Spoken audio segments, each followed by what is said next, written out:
Assalamualaikum. Bila kita nak berbincang berkaitan dengan mukjizat baginda Nabi sallallahu alaihi wasallam, Nabi sallallahu alaihi wasallam mempunyai banyak sangat mukjizatnya. Sehingga kan ada para ulama bilang berapakah banyak jumlah mukjizat Nabi sallallahu alaihi wasallam. Maka di sana kita akan dapati ada ulama mengatakan 1200 lebih mukjizat Nabi sallallahu alaihi wasallam. Pun di sana ada juga ulama mengatakan lebih daripada 1500 mukjizat yang Allah berikan kepada baginda Nabi sallallahu alaihi wasallam. Itu kelebihan buat Nabi kita Muhammad sallallahu alaihi wasallam. Jadi persoalannya, apa itu mukjizat? Mukjizat ni kalau kita tengok, kalau kita baca-baca dalam kitab-kitab, kesimpulannya adalah mukjizat adalah sesuatu yang mencari kepada adat ataupun perkara yang luar biasa, amru khaliqul adat, perkara yang luar daripada kebiasaannya. Akal kita tak mampu untuk fikir akan mukjizat yang diberikan Allah kepada para nabi dan para rasul. Bila mukjizat ini berlaku, kata para ulama, kebiasaannya mukjizat ini Allah akan berikan kepada para nabi dan para rasulnya ketika mana mereka menghadapi sesuatu cabaran. Ketika mana berlaku kepada Nabi Saleh alaihi salam. Kita ingat balik kisah Nabi Saleh ketika mana Nabi Saleh dicabar oleh kaumnya untuk mengeluarkan satu ekor unta daripada batu yang besar. Maka ikut logik akal, mana mungkin unta boleh keluar daripada batu yang besar?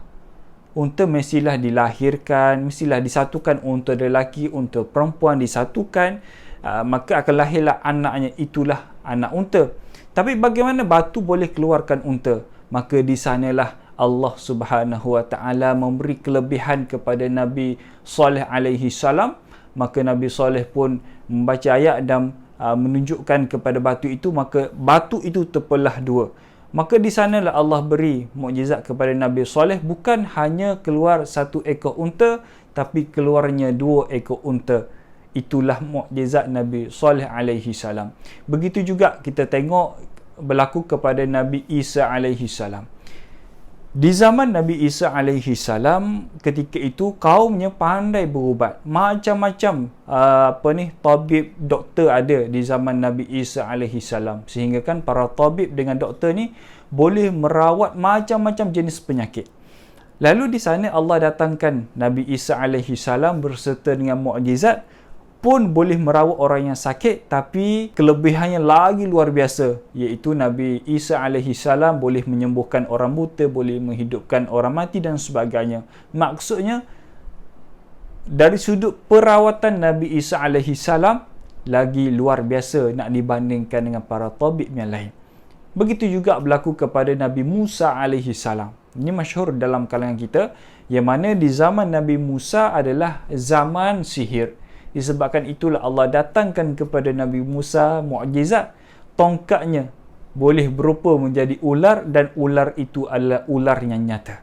Kalau sihir, ular itu hanya mainan bayangan-bayangan mata ataupun helah untuk pada pandangan mata kita. Tapi mukjizat yang ditunjukkan Nabi Musa itu adalah sesuatu yang real, sesuatu yang nyata. Jadi daripada banyak mukjizat baginda Nabi sallallahu alaihi wasallam, kita akan bincang beberapa mukjizat saja insya-Allah. Kalau banyak permintaan untuk video ni, kita akan teruskan siri-siri mukjizat baginda Nabi sallallahu alaihi wasallam. Kita akan bercerita daripada satu ke satu mukjizat Nabi insya-Allah. Itu pun kalau ada ramai permintaan. Jadi mukjizat Nabi sallallahu alaihi wasallam yang nombor satu adalah tak lain tak bukan Al-Quran. Al-Quran ini adalah mukjizat yang paling besar buat baginda Nabi dan buat umatnya sallallahu alaihi wasallam. Kerana mukjizat Al-Quran ni diguna ataupun berguna ketika mana Nabi masih lagi hidup, dan ketika mana Nabi telah pun wafat masih lagi digunakan Al-Quran ini. Yang mana kita tengok ketika mana Nabi berada di Gua Hira. Ini kita tahu kisah turunnya ayat Quran di Gua Hira. Nabi memikirkan masalah umatnya. Ketika itulah datangnya Jibril alaihi salam berupa dengan manusia. Wallahu alam siapakah yang dirupakan, tapi berupa dengan manusia, datang ke arah belakang baginda Nabi, memeluk dengan kuat baginda Nabi sallallahu alaihi wasallam. Lalu menyuruh baginda Nabi untuk iqra' wahai Muhammad, bacalah wahai Muhammad. maka diajarkan kepada baginda Nabi sallallahu alaihi wasallam, Iqra bismi rabbikal ladzi khalaq. Jadi itulah permulaan mukjizat baginda Nabi sallallahu alaihi wasallam yang nombor satu, dan itulah kali pertama Nabi tahu yang dia adalah rasul dan dia adalah nabi, dan itulah kali pertama, kata para ulama, baginda Nabi melihat wajah sebenar Jibril alaihi salam yang sangat besar. Kata baginda, ketika mana aku menolehkan pandangan aku ke kiri, aku melihat satu sayap Jibril sampai ke ufuk kiri. Ketika mana aku menolehkan pandangan aku ke sebelah kanan balik, ketika itulah aku dapati sayap Jibril masih ada di ufuk kanan. Luar biasa Jibril alaihi salam. Jadi itu di antara mukjizat baginda Nabi sallallahu alaihi wasallam yang nombor satu, iaitu panduan buat kita.